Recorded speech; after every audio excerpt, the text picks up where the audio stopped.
Dans cette vidéo, vous allez voir ce qu'est une mole et la raison pour laquelle les chimistes travaillent en mole. Une mole est tout simplement un nombre spécifique.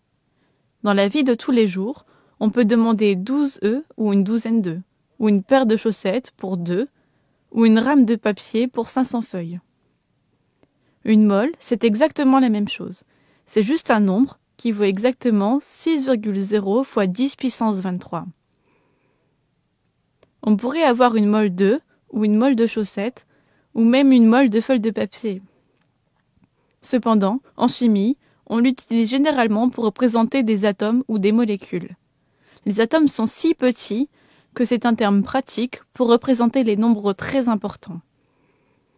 Et une mole est un nombre très important. C'est 6,02 avec encore 21 zéros derrière. Juste pour vous donner une idée de l'immensité de ce nombre, si vous prenez une mole de billes, elle couvrirait non seulement l'ensemble de la surface de la Terre, mais elle la couvrirait sur une profondeur de 3,5 km.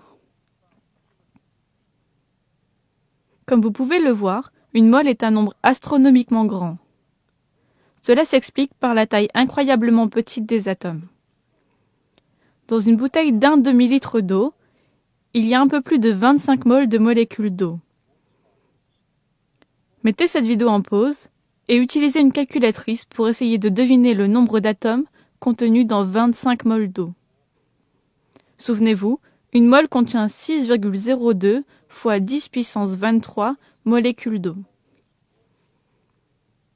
Normalement, la réponse que vous avez trouvée est 1,505 fois 10 puissance 25. C'est 25 moles multiplié par 6,02 fois 10 puissance 23. C'est juste un moyen pratique pour quantifier les nombres importants. Il est bien plus facile de parler de 2 moles de sodium que de 1,204 fois 10 puissance 24 atomes de sodium. Et il est bien plus facile de dire une demi-mole d'eau que 3,01 fois 10 puissance 23 molécules d'eau. Pour faire le lien entre le nombre de moles et la masse d'un échantillon, on va avoir besoin de la masse molaire. La masse molaire, c'est la masse d'une mole de l'espèce chimique. On va la noter M majuscule, son unité est gramme par mol, puisque c'est la masse par mol. Par exemple, une mole d'atome d'hydrogène pèse 1 gramme. Une mole d'atome d'oxygène, par contre, pèse 16 grammes. C'est beaucoup plus lourd, car l'oxygène est un atome qui est 16 fois plus lourd que l'atome d'hydrogène. Donc si vous prenez le même nombre d'atomes d'oxygène, la masse sera 16 fois plus grande. Comment calculer la masse molaire d'une molécule? Nous allons comprendre avec l'exemple de l'eau combien vaut la masse molaire de l'eau H2O. Si on pèse une mole de molécule d'eau, c'est-à-dire 600 000 milliards de molécules d'eau, combien va peser l'échantillon? Alors, je n'ai pas représenté les 600 000 milliards de molécules d'eau, j'en ai dessiné 10. Pour savoir combien pèse cette mole d'eau, je vais compter combien il y a d'atomes à l'intérieur.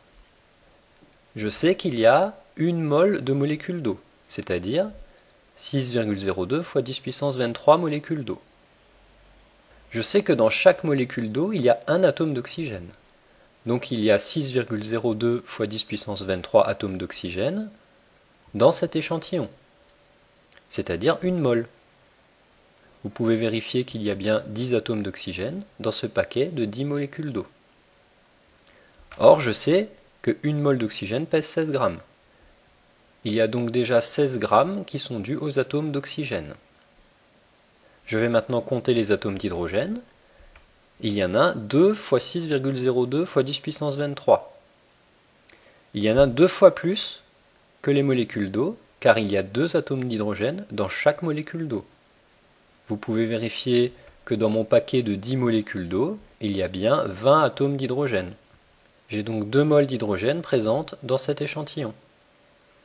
Je sais qu'une mole d'hydrogène pèse 1 gramme, donc 2 moles d'hydrogène pèsent 2 grammes.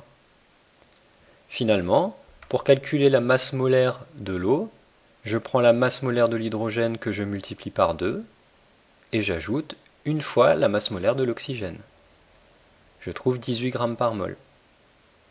Un moyen simple de retenir cette technique, c'est de suivre la formule brute. Il y a 2 hydrogènes, donc je multiplie la masse molaire de l'hydrogène par 2. Il y a un oxygène, j'ajoute une fois la masse molaire de l'oxygène. Et voilà, vous avez maintenant compris ce qu'est une mole et une masse molaire. Bravo!